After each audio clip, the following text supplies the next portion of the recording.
Welcome students. Today we are on topic 3. In this topic, you will now go further to understand the evolution of farming systems and its rationale. You will also be exposed to different aspects of the evolution of farming systems. The topic will further help you students understand the trends that influence the evolution of farming systems. So, by the end of this topic, you should be able to describe aspects of evolution of farming systems and explain trends that influence the evolution of farming systems. As a matter of introduction, farmers typically view their farms regardless of size, yes, whether large farms or small subsistence units are systems. So the functioning of a farm system is strongly influenced by external environment, including markets, policy, and information linkages. Farms are closely linked to non-farm economy. For example, it is quite common for small farms to derive their income from all farm activities. For example, here, farmers may engage in off-farm activities like mandazi selling, let's say selling firewood or any other activity with the purpose of generating cash just to fund farming. The analysis of farming systems constitutes the core of the farming systems approach, which diagnoses constraints and identifies opportunities and strategic priorities for rural development. As an approach, its power lies in its ability to integrate multidisciplinary analysis of production and its relationship to resources, technologies, markets, services, policies, as well as institutions in their local cultural context. In this analysis, the biophysical dimensions such as soil nutrients and water balances and the socioeconomic aspects like the issues of gender, food security, and profitability are combined at a level of the farm where most agricultural decisions are taken. So, farming systems approach as an analytical framework became common in the late 1960s and early 1970s as a response to failure of technologically driven approaches to smallholder development. So, looking at the table in your notes, you can see that farming systems approach has evolved in a number of aspects. First of all, look at the systems level. You can see that the focus in terms of the farm has diminished, but there's been now a focus on the household groups or the community. In terms of livelihood focus, you can see that focusing on crops only has reduced. Hence, there's been now a focus on crops and livestock and more on multiple household livelihood. In terms of the functional focus, you can see that much of the emphasis is now moving from just mere research to research, extension, and support services, as well as multi-sectoral, including non-agriculture. Yeah, in terms of stakeholder focus, there is also a shift from just focusing on public to the relationship of the public and civil society, as well as the inclusion of private organization. Other focus has been on gender, household food security, as well as productivity and resource management.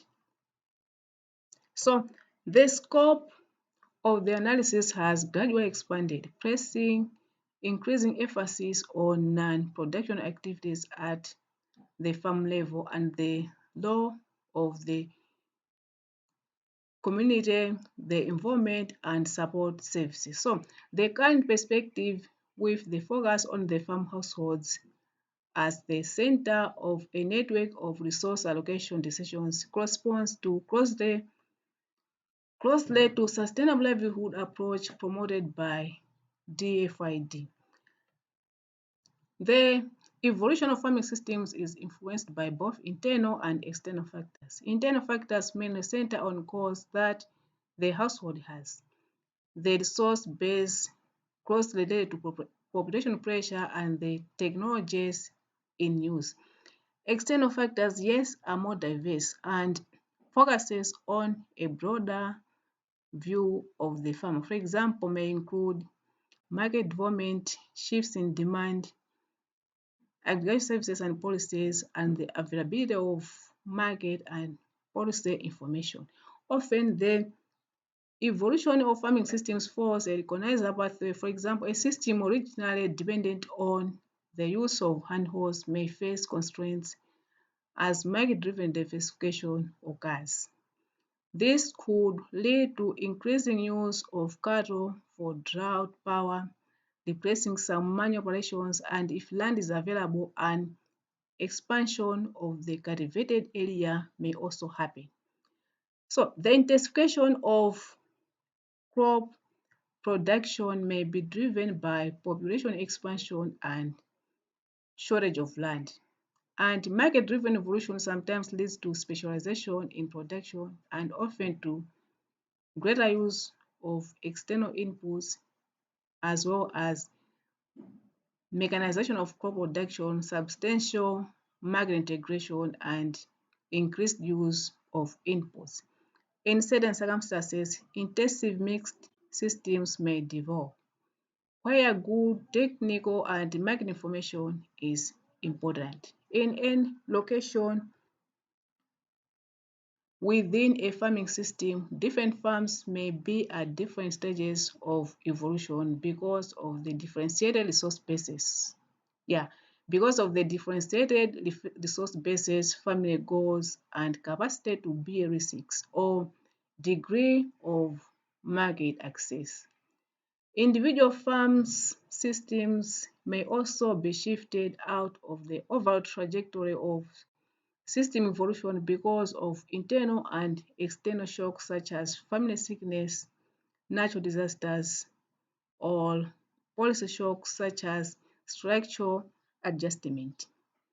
Completely new alternatives may arise in the future, perhaps related to technology or markets which could not easily be foreseen at this point. So, over the decades, farming systems may be differentiated into subtypes that continue to evolve along recognizably different pathways. For example, in systems under population and market pressure, some farms may successfully intensify for market production, whereas others may regress to low input, low output systems. So, in the coming decades, the evolution of farming systems may take into account the key trends in the farming system, such as resource and asset patterns like the natural, physical, financial, human, and social, technology and productivity, livelihoods like crops, livestock, and farm enterprises, as well as outcomes like the household food security and income. Thank you for listening.